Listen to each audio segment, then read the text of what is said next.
Mohon untuk tidak menyebutkan nama dan identitas dalam percakapan ini karena percakapan ini saya naikkan dalam konten YouTube. Mungkin belum tahu, pun terus siapa yang nonton kontennya. Alhamdulillah. Niat Mas. Siap. Tadi dapat SMS kan? Bisa nggak proses? Kira-kira Sampean ulangi lagi. Ya aku bingung iki HP ini tak walik soalnya. Jadi gak ketok HP ini. Ngeten.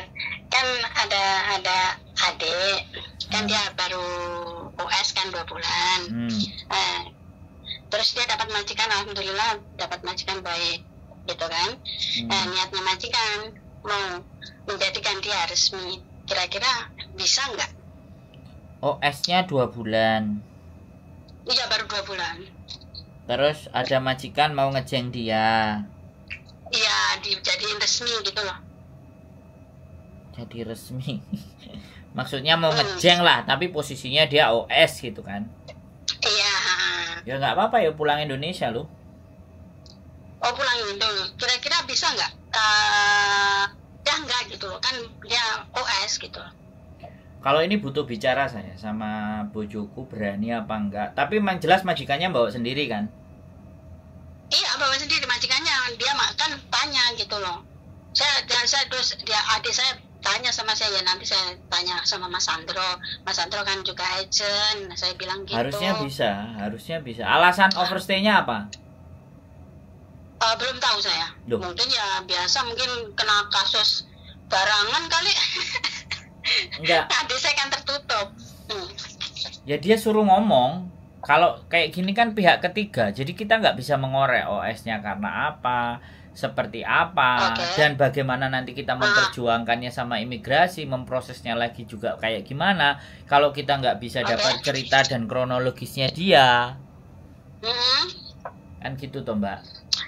Ya kita nggak bisa jawab antara bisa dan tidak, kan kita harus ngelihat latar belakang kemarin OS-nya itu karena apa, seperti apa, dan bagaimana. Ya kan? Ya nanti saya suruh telepon sendiri ke Mas Sandro ya. Nah, dan kasih tahu. Ini saya lagi masak.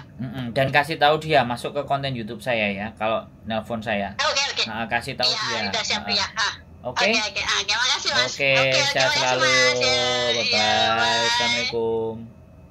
Waalaikumsalam. Oke teman-teman, jadi SMS-nya adalah selamat malam Mas Andrew. Selamat siang. Ada teman OS 2 bulan. Terus ada majikan yang mau mengubah status OS ke resmi, bisa nggak ya? Nah ini mengubah itu kan bingung, ngejeng. Jadi majikannya ada majikan yang mau ngejeng supaya dia jadi CC-nya. Jadi kayak gitu ya teman-teman. Jadi ini sekali lagi saya pernah memproses anak yang hampir overstay, yang sudah overstay, bukan hampir, sudah overstay kisaran 4 hari kalau nggak 2 hari ya, 2 hari overstay ya kan. Kemudian kita bawa ke imigrasi, lapor dulu bahwa kita overstay begini, tapi ini ada majikan yang mau. Nah ketika ada majikan yang mau ya otomatis artinya ya sudah diproseskan sama agennya. Agennya kan nggak ngerti anak ini OS apa. Agennya ini kan hanya bantu dia untuk memproses antara majikan dan CC. Jadi seperti itu. Dan ini OS-nya sudah hampir 2 bulan. Nah, macam-macam persoalan ya. Jadi tapi menurut saya interesting ya. Saya menarik, saya senang ya mendengarkan kasus dan masalah.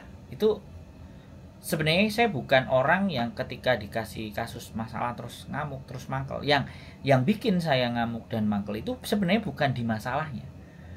Tapi ketika kalian menghadapi masalahnya ini menye-menye, nah ini yang saya nggak suka.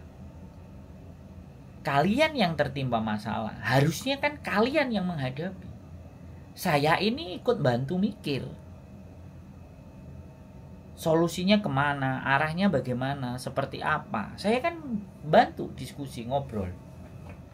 Supaya kalian itu punya kekuatan, kalian tahu walaupun saya salah itu tidak semerta-merta saya salah 100% gitu loh. Ada hal lain yang masih bisa saya perjuangkan. Nah itu loh yang ingin saya bahas. Kok kayak jadi pengacara ya. Terus jelas-jelas salah cik ngeyel ngeles supaya hukumannya jauh lebih ringan. Nah lebih pasnya itu dibilang kayak gitu loh. Nah yang menjadi saya males ketika bercerita solusi dan masalah. Lah yang bertanya ini logikanya nggak nyampe, masih takut, masih khawatir nanti kejadian gini dan gini dan gitu. Artinya kan masalah itu tidak benar-benar terprediksi dengan kalian. Dalam mengambil sebuah putusan kemarin dalam melakukan sesuatu itu tidak dipikir berulang lagi supaya tidak terjadi persoalan dan masalah. Ya. Mungkin jawabannya ya saya kan nggak menyadari itu besti. Nah makanya kita harus belajar. Tidak ada di muka bumi ini orang yang tiba-tiba baik. Anggap aja gitu. Orang yang benar-benar baik itu anggap tidak ada. Sisakan di dalam benak kita itu 10% negatif thinkingnya. Ingat ya saya ngomong 10%, 20% itu paling banyak negatif thinkingnya. Supaya sebagai bentuk kewaspadaan. Nah kadang-kadang kita itu tidak menyadari tentang hal itu. Nah itulah yang menjadikan persoalan. Di saat kita itu tidak sadar, masalah itu muncul. Makanya untuk menjadikan sadar sepenuhnya, mindfulness, menyadari kondisi dan keadaan kita, itu gak semua orang bisa.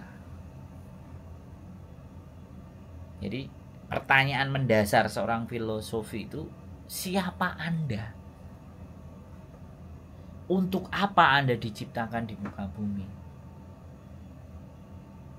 Untuk apa? Atau mau apa Anda diciptakan di muka bumi? Dan kemana? Ya kan? Setelah kehidupan kalian itu kalian mau ngapain? Ngapain setelahnya? 3 pertanyaan mendasar. Siapa Anda? Kenapa Anda dilahirkan di muka bumi? Terus kalau sudah lahir di muka bumi, selanjutnya mau bagaimana? Pertanyaan itu sangat mendasar sekali. Tetapi tidak banyak orang yang bisa menjawab pertanyaan itu. Saya yakin. Nah, kalau kita sudah mampu menjawab 3 pertanyaan dasar, saya yakin kalian akan mampu punya pegangan, pedoman, dan prinsip-prinsip hidup. Demikian dari saya, keep stay tune my YouTube channel and see you next video. Bye bye.